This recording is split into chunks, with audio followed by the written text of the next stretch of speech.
Right. Andrew Milton is my son. He's been here, I think he's worked in the school system 11 years. I think it was Monday. The administrator kept sending out a email to all the teachers and staff. We're going to have a celebration. I know there's been a few bumps in the road, but we're going to celebrate the good things. And he responded back on his own time, 7 o'clock in the morning. This is more than just a few bumps in the road. This is serious. And before we celebrate, I think you need to take care of some things. After that, he got to school. The principal and the superintendent went to his class in front of his students, took away his keys, his badge, and didn't give him hardly any time at all to gather anything. Walked him out of the school that he's been here. And my son is, I think his reputation will speak for itself. Well, I'm a businessman. I've been a businessman in the Spooner area for 37 years. It affects not only our businesses, a lot of homes will be for sale. It affects our churches, our realty. It affects our camaraderie. The parents are disgruntled. You'll see that by the amount that gathers. But the thing that we want is just a change. We need it to change now. We need to have school board members that hear the public, hear the teachers, hear the cry of the students. They need to listen. They need to respond. Personally, the superintendent needs to go. My name is Julie Rich. I'm one of the organizers of this assembly today. Today we are gathering just to show staff and students that the community supports them despite what anybody says, what the board says, what the superintendent says. We have a lot of pride in our school and we want to fix things, and we want the staff to know that we are so sorry that they're leaving because of the way they are treated, but we're here and we support them, and we want to thank them for everything they've done for our students. And it's so unfortunate that incoming students won't be able to have the opportunities and the opportunity to know these teachers that are leaving. And doing an interview, and I've so also got to go somewhere with that's where we're at today. You bet. Okay, thank you. I'm Bob Wanek. I used to be a proud teacher for years. I started in '57. I had 35 good years at the school system. The kids were just wonderful. We have just wonderful kids. We worked with the kids and they worked with the teachers. And I'm retired 24 years, and I just had to come down here to show my backing and try and get away from the confusion and the frustration that's going on. We have a wonderful school, and I just think we can do better. Yes, yes. We haven't done that yet? So, no, we need to kind of throw aside.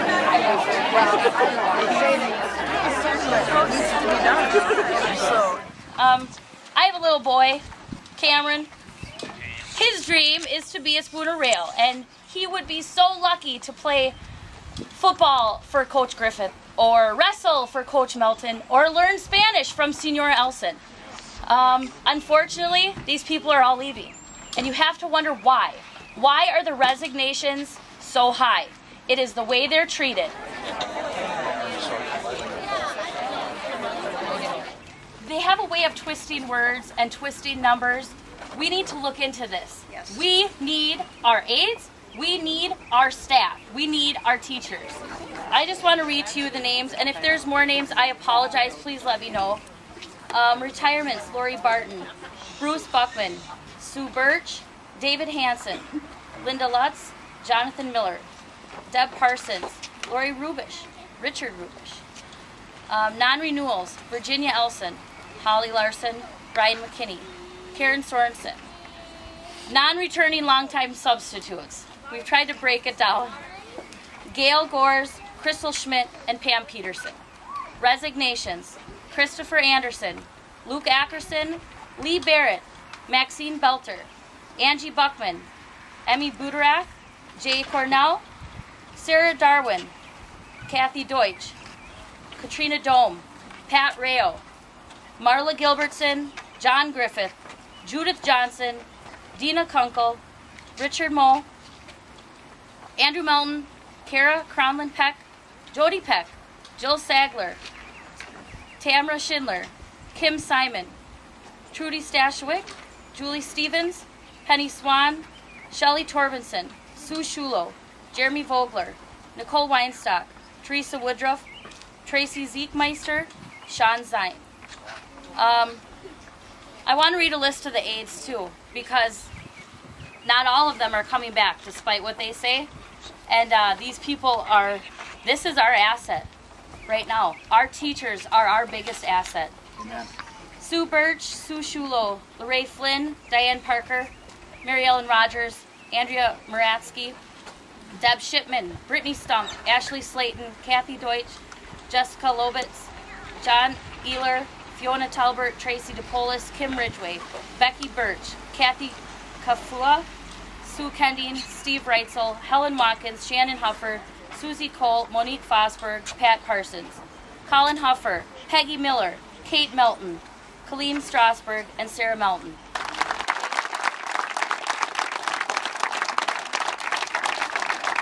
We have we have a money problem, but first and foremost, we have a people problem. Yep. Right. And the buck stops here. Yeah.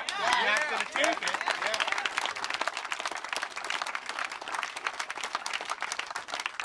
I personally have contacted the state superintendent's office.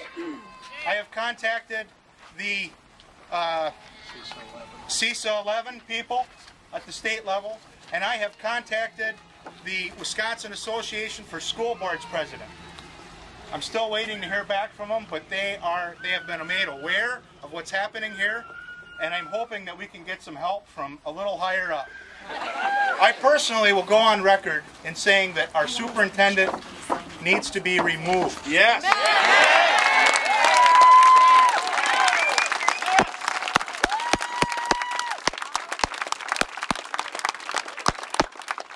Our board is inept and they're dysfunctional. Yes. They work for us. They need to be reminded of that.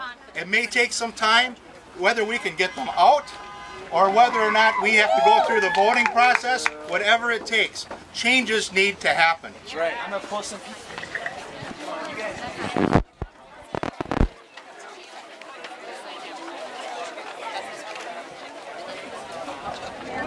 Despite what Randy Wade says, this I believe is true.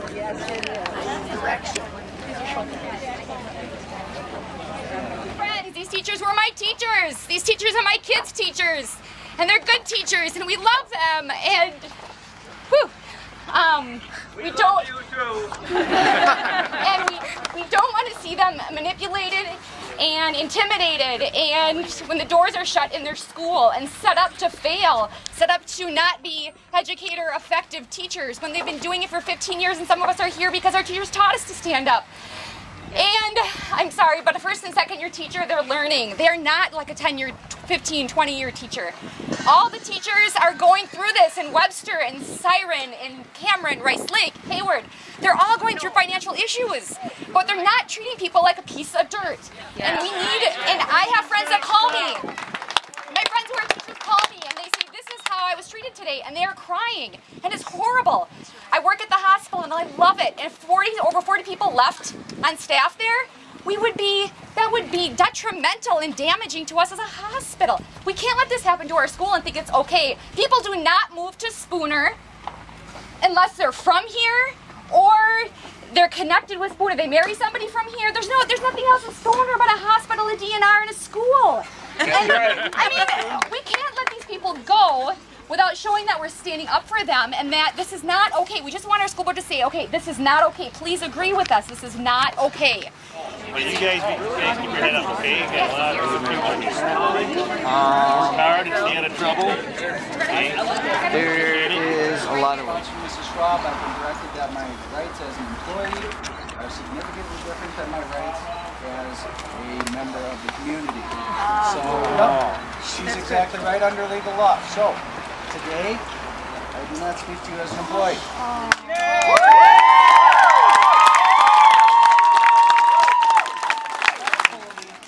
Respectfully, I speak to you today as a member of our community, a vested member who has lived here for the last 12 years. I've seen our district go through many changes in other years that have not led to the amount of turmoil that we've had here this year. We've heard many times that our community speaks through their elections and that the board has the right to do what they do. Facts are they do. They have a legal right. But when the voice of the people come to them and tell them what they would like them to do, it is their responsibility as well to listen to the community. I've been humbled by comments that I have heard from community members, family members, friends, with the support that they have had for our students, for our teachers, for our aides, for our custodians, for our secretaries. It has not fallen on deaf ears, but it is very difficult to see the changes that have gone on in our district and not want to see things get better. Changes in our state that happen all across the state with education and funding do not give a right to treat people in a poor way. That's right.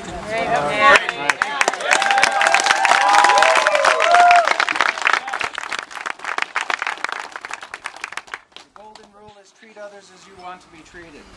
It doesn't matter where you come from, what your religion is, what you believe in. That is the core tenet for most things. Right now, people aren't being treated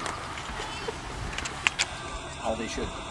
It's unfortunate, and it does have an effect on the people who deal with this on a daily basis. It has to have an effect on the families who deal with it on a daily basis. Your support is appreciated, it is recognized, and it is needed as we move forward to move things forward in a positive manner, where you can be proud to be from. Where people will want to continue to come to and will want to raise their families.